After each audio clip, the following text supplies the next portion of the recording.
Welcome to the press conference on the release of the World Economic Outlook, Chief of Economic Studies, Global Economic Studies Division. If the strength of the current upswing makes the moment ideal for domestic reforms, its breadth makes multilateral cooperation opportune. Policymakers should act while the window of opportunity is open.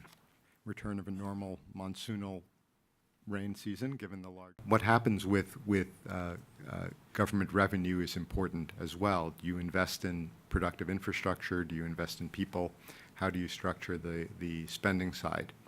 In general, given where the U.S. is in terms of its overall debt level and the off-the-balance sheet obligations going out into the future as population ages, we feel that whatever the tax reform plan looks like, it should not increase the deficit.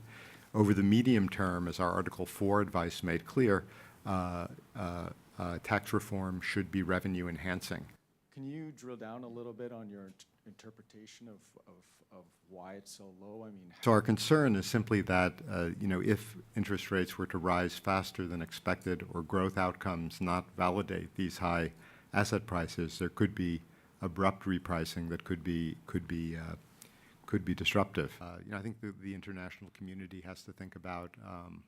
Our advice for China has been to curb excessive debt growth, excessive credit expansion, put state-owned firms on a basis of hard budget constraints so that they don't borrow too much. Policies will need to address these imbalances. For this year, there were two headwinds. Number one, the implementation of the GST itself, particularly in July and August, had some disruptive effects, which we believe are passing. And you can see that our forecast for next year is quite high at, I think, 7.4%.